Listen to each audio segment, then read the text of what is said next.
Olá, gente, sejam muito bem-vindos, muito bem-vindas ao canal Cá Entre Nós. O nosso tema de hoje é o narcisismo, até mesmo a pedido de algumas pessoas que assistem ao canal para falar sobre esse tema. É um tema moderno, do ponto de vista do sentido que o narcisismo tem, do senso comum, do ponto de vista patológico. A gente já cansa de ouvir, né, dizer assim, minha mãe é uma narcisista, eu tenho um namorado narcisista, como é que eu faço para lidar com o narcisista? Então, se a gente vai falar do narcisismo na psicanálise, como sempre, eu preciso primeiro tirar o narcisismo desse lugar do senso comum. Então, qual é o sentido do senso comum que o narcisismo tem? Narcisista é aquela pessoa que só pensa em si mesma, aquela pessoa que se acha a mais bela e a mais importante do mundo. Sabe aquela pessoa que se acha a última bolacha do pacote? Pois é, esse é um narcisista do senso comum. Só que na psicanálise, não usamos o diagnóstico de narcisismo como se fosse alguma coisa condenável, como se fosse uma doença. A gente vai até chegar lá, tá? Mas por enquanto o que é importante dizer é que para a psicanálise o narcisismo é um período que ele atravessa e que depois ele vai viver a vida inteira absolutamente normal.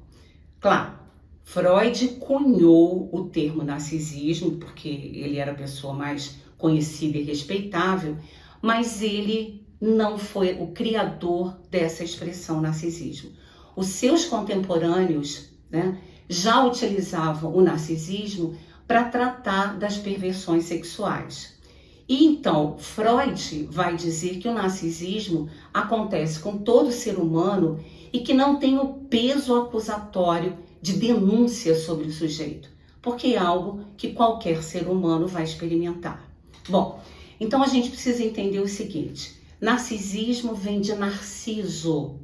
E a gente tem que entender o porquê que Freud utilizou essa mitologia, esse mito do Narciso para falar do narcisismo. Qual é a conexão que tem entre um e o outro? Se a gente se lembrar, não é a primeira vez que Freud utiliza os mitos para explicar sua teoria. Ele utilizou o mito de Édipo para falar do complexo de Édipo, ele utilizou o mito de Totem e Tabu para falar da formação da civilização e ele vai utilizar o mito de Narciso. Para quem não conhece e também para quem conhece, resumidamente, Narciso era um homem muito belo, muito cativante, admirável e que, num determinado momento da sua vida, sofreu uma maldição de um deus grego. Vocês sabem muito bem como era aquele mundo da mitologia grega, né? Os deuses muito vaidosos, né? Muito arrogantes para algumas coisas, disputando espaço e poder, e lançaram uma maldição no pobre do Narciso. Então, qual era a maldição? Narciso jamais poderia apreciar a própria imagem, ele jamais poderia vê-lo, né, com toda aquela beleza. Só que um dia, né, como sempre, alguma coisa falha no meio do caminho, um dia ele estava andando pela floresta, sentiu sede, se debruçou sobre o lago e na medida em que ele se debruçou, ele viu ali refletida a sua imagem. E ele olhou e ficou perdidamente apaixonado por aquela imagem, se achando lindo como todo mundo via, né? E o que ele faz então? Ele, assim, meio que perplexo diante de tanta beleza, ele permanece no lago na beira do lago até morrer. Essa é a primeira versão. Existe uma segunda versão para isso, que é, ele ficou tão perdidamente apaixonado pela imagem de si mesmo, que ele mergulhou e desapareceu, tá? Não importa se é a primeira ou a segunda versão, o fato é que ele ficou perdidamente apaixonado, entorpecido pela sua própria imagem. Bom, se ele ficou entorpecido pela beleza, a gente vai entender a origem do termo Narciso.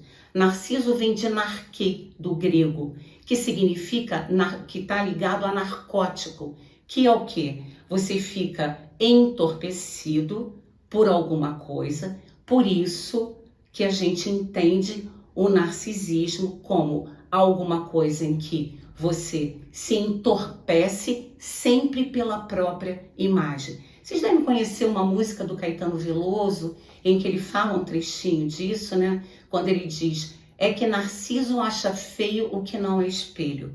Se lembram dessa música do Caetano? Pois é disso que se trata.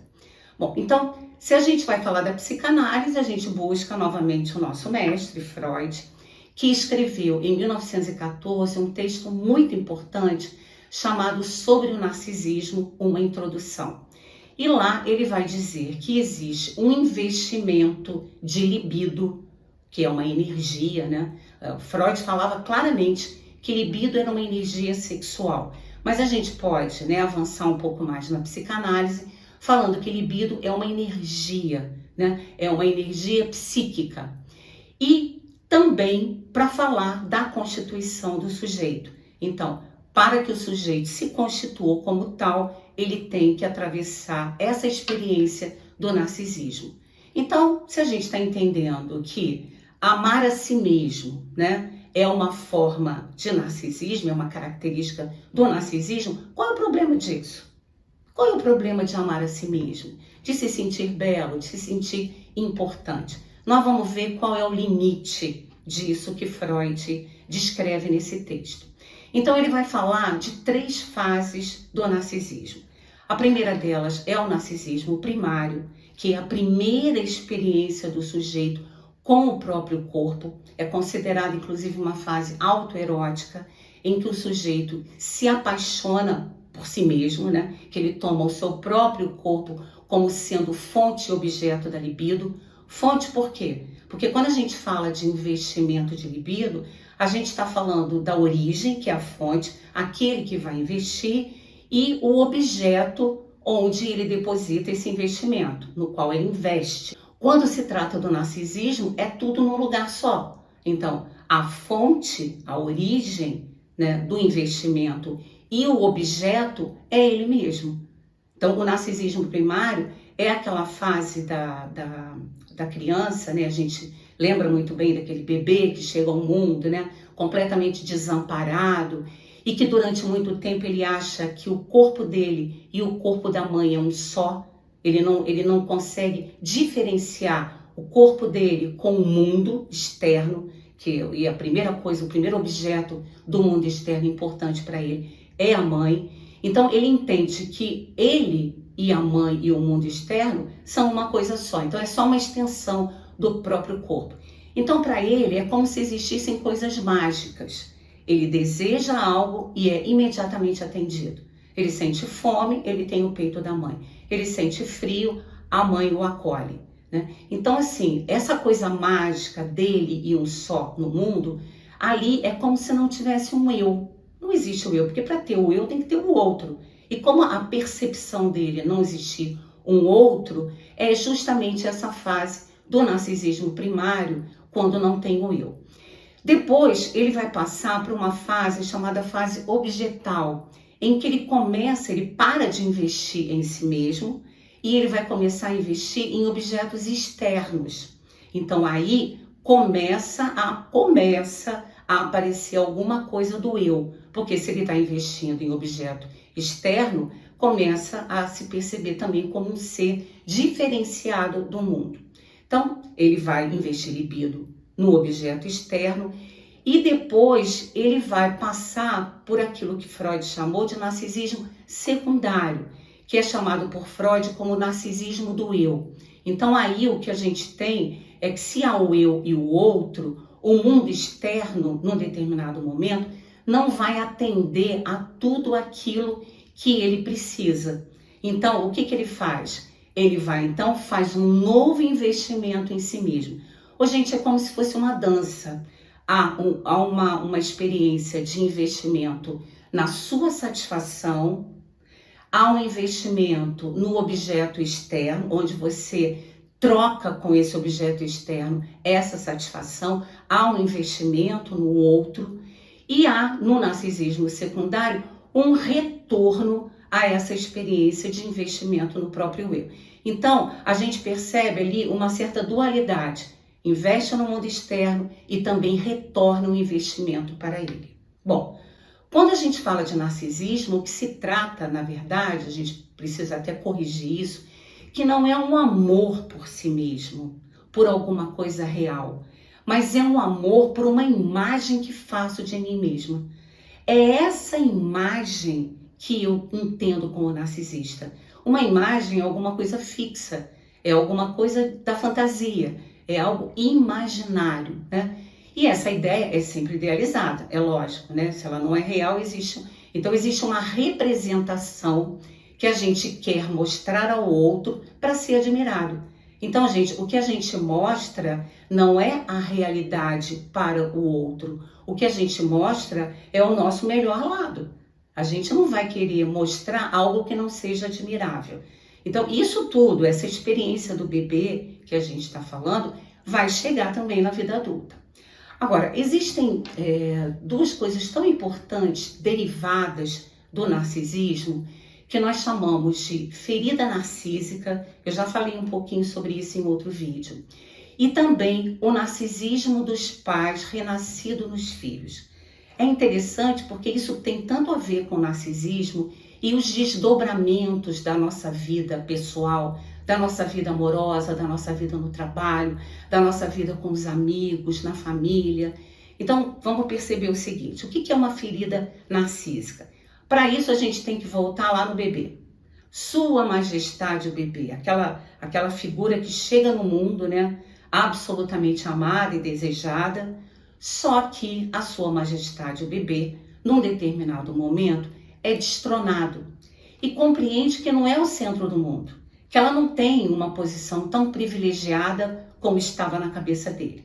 Então, o bebê, a partir daí, ele vai ter que fazer esforços para ser amado, porque a princípio ele é amado de qualquer jeito, não é? Só que num determinado momento, quando ele começa a perceber que nem tudo está dado, que ele precisa conquistar o amor dos pais, é quando ele percebe que tem que fazer um certo esforço, que ele tem que renunciar a alguma satisfação pessoal, que ele tem que investir afeto no outro. Do contrário, ele não vai ser amado nem admirado.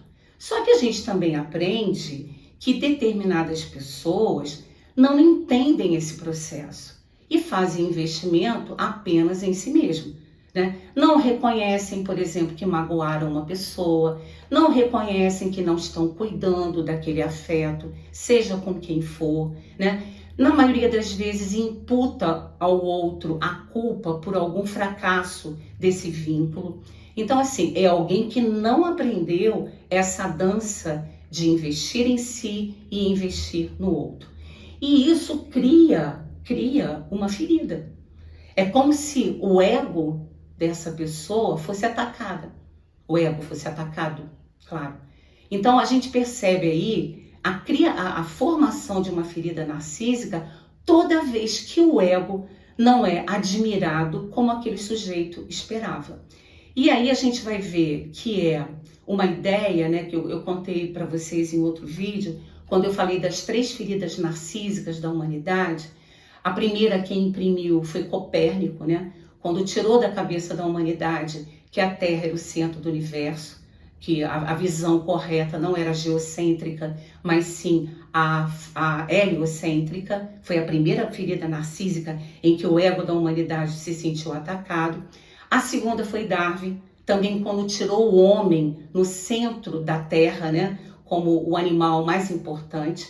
Darwin foi falar que o homem não é nada mais que um outro animal, uma outra espécie, né, não é tão importante assim. E por último, quem imprimiu foi a psicanálise, quando diz que o eu não é senhor nem da sua própria casa. Por quê? O homem acha que tem o controle sobre tudo, o controle das suas atitudes, das suas emoções, ele é capaz de conseguir tudo o que ele quer. E quando ele percebe que existe uma instância psíquica chamada inconsciente, que é justamente a parte que domina muito mais do que a instância consciente, aí também existe uma ferida narcísica. E a outra consequência do narcisismo é o que Freud chamou de narcisismo dos pais renascido nos filhos. Bom, vamos lembrar de novo, a gente sempre usa o bebê para essa história, né? Porque é ali que é a fonte de tudo. E isso a gente não pode perder de vista. Então imagina o bebê, né? Quando ele chega perfeito para os pais. Quando o bebê nasce, para qualquer outra família, bebê é tudo igual. A gente ainda brinca, né? Fala, todo bebê parece que tem cara de joelho, menos para a mãe e para o pai e para a família desse bebê que só vê nele perfeição. É incapaz de atribuir a esse bebê qualquer defeito, né? Então, qualquer observador neutro não diria isso, mas um observador passional, apaixonado, né? Por aquele ser, que na verdade é quase que uma imagem do próprio pai ou da mãe, né? Ele não vai colocar nenhum defeito, tá? Então, o que a gente precisa perceber? Os pais, muitas das vezes, quando se casam, né? Quando tem um filho, por exemplo, às vezes ele precisa abandonar, ou, na melhor das hipóteses, adiar os seus planos, as suas conquistas, os seus estudos. Por quê? Porque ali existe um ser totalmente dependente deles e eles vão ter que investir tudo nessa criança. Mas não é fácil abrir mão dos seus desejos, dos seus planos, de um desejo de conquistar alguma coisa. Então, o que os pais inadvertidamente fazem? Não fazem por mal, por favor. Fazem sem perceber, fazem inconscientemente. O que eles fazem? Eles projetam nos filhos, muitas vezes, os seus próprios desejos. É só lembrar das profissões. Lembra? O garoto mal começou a andar, o pai já vê ali um jogador de futebol que vai fazer sucesso na Europa. Então, a criança nem manifestou algum desejo de jogar bola, o pai já coloca uma escolinha de futebol para que esse menino possa crescer um jogador de futebol. Para quê?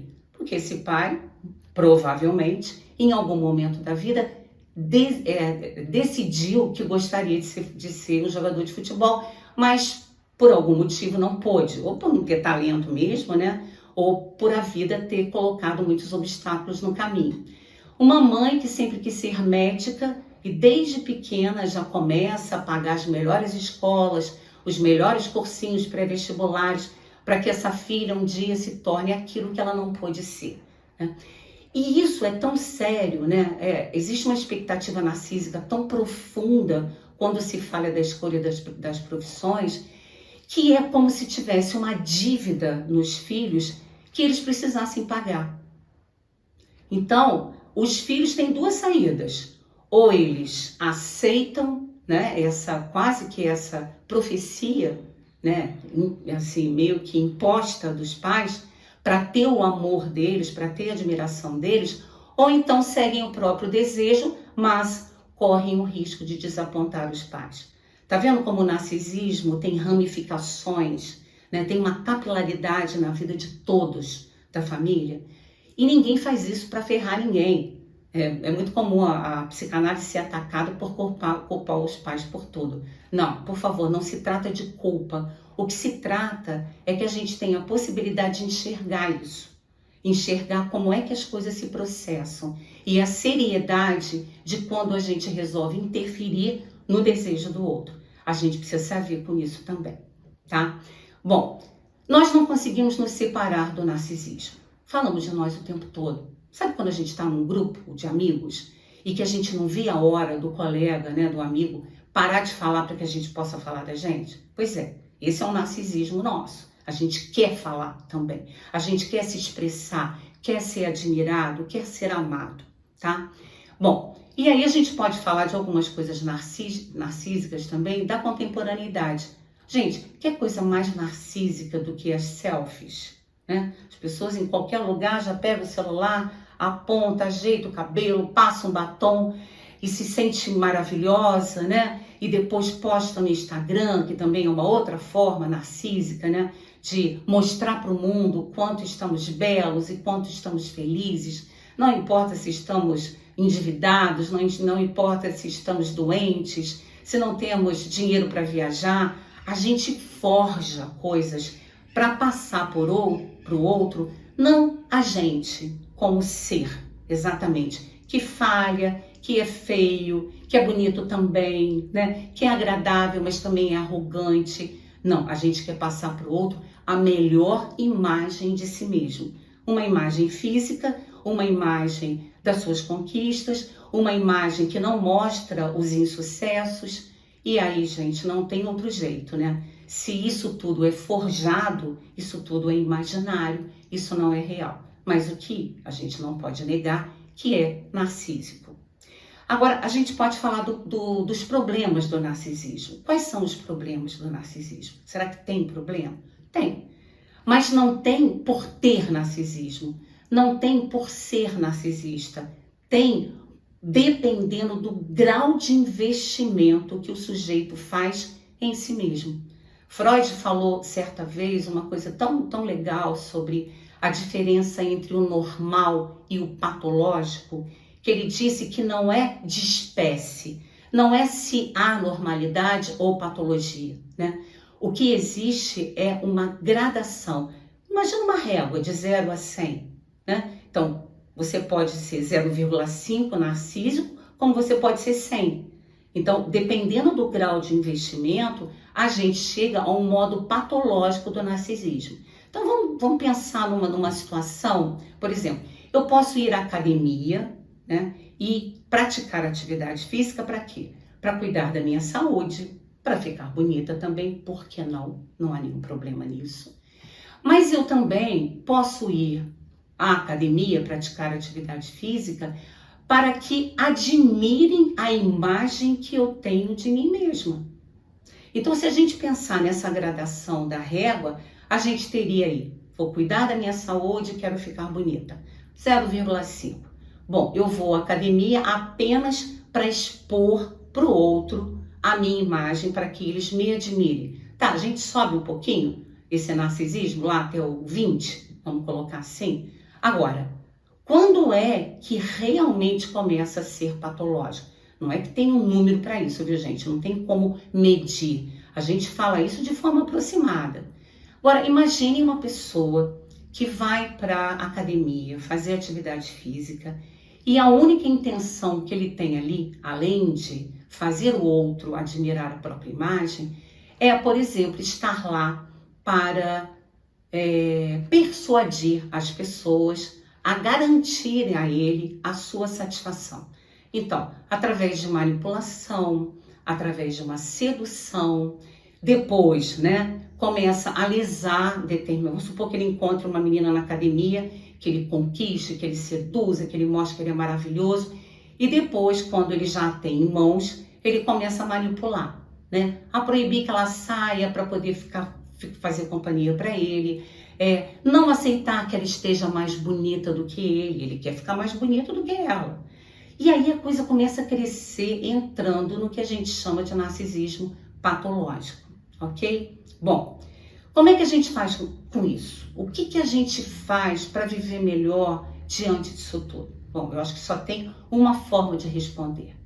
Pega a sua libido e investe em vários objetos, inclusive em si mesmo. Então, investir em si mesmo e investir em vários objetos. Por quê? Porque aí a gente pode ter uma vida rica. É uma coisa meio de economia, econômico mesmo. Sabe quando você tem pouco dinheiro e que você precisa investir em alguma coisa? Você já tem as contas para pagar. O que sobrou dá para comprar ou o fogão ou dá para comprar um sofá. Aí você mede, não, eu vou investir no fogão porque eu acho que vai ser melhor nesse momento. Ou então quando você é rico, né, que tem dinheiro, põe um pouco na poupança, põe um pouco no CDB, compra umas ações da Vale, tá, cada um faz o que bem entender.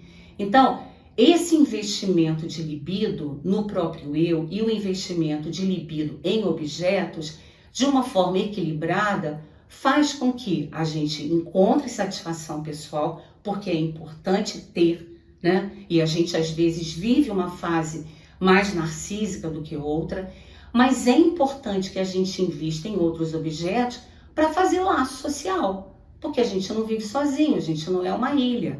Então é importante essa dança de investimento aqui e ali, para que a gente possa viver num mundo em que as pessoas troquem, né? Em que as pessoas troquem principalmente amor, tá? E aí, gente, eu sei que acaba assim, às vezes eu termino um vídeo e já até recebi essa crítica.